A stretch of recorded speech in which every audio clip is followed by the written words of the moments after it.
Assalamualaikum warahmatullahi wabarakatuh. Alhamdulillahirrabbilalamin. Allahumma sholli ala Muhammad wa ala ali Muhammad. Rabbi shrah li sadri wa yassir li amri wahlul 'uqdatam min lisani yafqahu qawli. Teman-teman, dimanapun berada, semoga kita semua tetap semangat, tetap jaga kesehatan walaupun pandemi masih mewabah sampai saat ini. Baik, teman-teman, di sini saya akan membahas tentang kritik nalar Arab Al-Jabiri. Kata kritik menurut Kamus Besar Bahasa Indonesia artinya kecaman atau tanggapan. Al-Jabiri memandang kritik di sini bukan berarti mencela, tetapi Al-Jabiri memandang kritik di sini sebagai upaya memilah-milah mana yang baik dan buruk. Sedangkan kata nalar menurut Kamus Besar Bahasa Indonesia artinya suatu pertimbangan mengenai baik, buruk, dan semacamnya. Muhammad Abid Al-Jabiri atau biasa dikenal dengan Al-Jabiri merupakan seorang tokoh filosof kontemporer yang lahir di Figuib, sebelah selatan Maroko pada tahun 1936 dan wafat di Maroko juga pada tahun 2010. Al-Jabiri memulai pendidikannya dari tingkat ibtidaiyah di Madrasah Burawatonia. Setelah itu pada tahun 1951 sampai 1953 Al-Jabiri melanjutkan pendidikannya ke sekolah menengah di Casablanca, dan pada tahun 1967 Al-Jabiri mendapat gelar master di Universitas Rabat.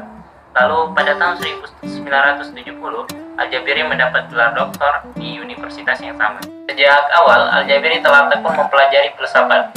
Pendidikan filsafatnya dimulai pada tahun 1958 di Universitas Damaskus, Syria.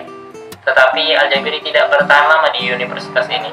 1 tahun kemudian, Al-Jabiri pindah ke Universitas Rabat.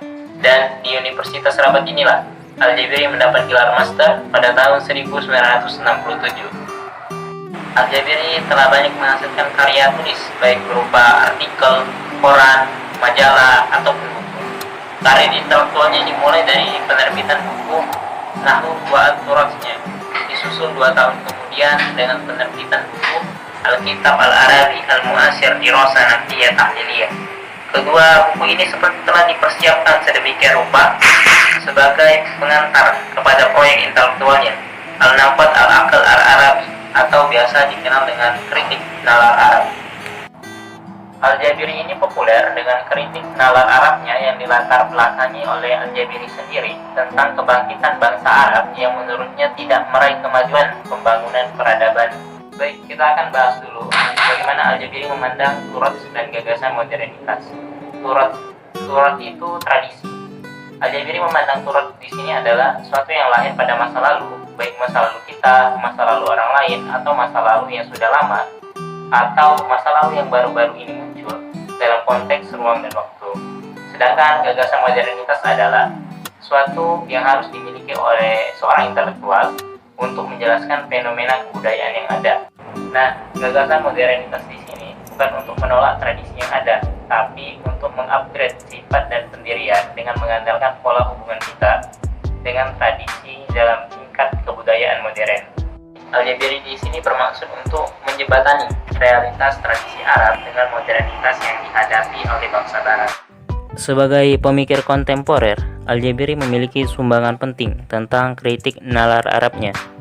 Kritik di sini bukan berarti untuk mencela, bukan berarti untuk mencemooh, tetapi Al-Jabiri memandang kritik di sini sebagai upaya memilah-milah mana yang baik dan buruk. Menurut Al-Jabiri, nalar itu memiliki cara kerja tertentu. Akal Barat memiliki cara kerja sendiri, begitu pula dengan akal Arab memiliki cara kerja tersendiri. Akal Arab itu merupakan kategori yang besar, yang di dalamnya memiliki sub-sub akal. Biasanya ada yang berkembang di kalangan ahli fikih, ahli sufi, dan lain-lain. Dalam hal ini, Al-Jabiri menjelaskan ada 3 jenis pengoperasian akal, yaitu pertama akal bayani, kedua akal burhani, dan yang ketiga akal irfani. Akal bayani adalah akal yang berbasis pada teks atau menjelaskan teks. Biasanya dipakai atau dominan pada kalangan ulama atau ahli fikih. Yang kedua yaitu akal burhani, yaitu membuktikan suatu statement dengan mendemokrasi rasional. Biasanya akal ini dominan pada kalangan teolog dan para filosof. Dan yang terakhir yaitu akal irfani, yaitu akal yang basisnya adalah intuisi. Intuisi itu adalah kemampuan memahami sesuatu tanpa melalui penalaran rasional. Akal ini biasanya populer pada kalangan ahli sufi. Lalu apa sumbangan Al-Jabiri terhadap akal nalar Arab ini? Jadi menurut Al-Jabiri, untuk membangkitkan bangsa Arab itu tidak cukup dengan cara berpikir tekstualistik atau bayani saja. Karena biasanya dalam sejarah itu dominan menggunakan nalar bayani, sehingga pemahaman masyarakat itu hanya sebatas harfiah.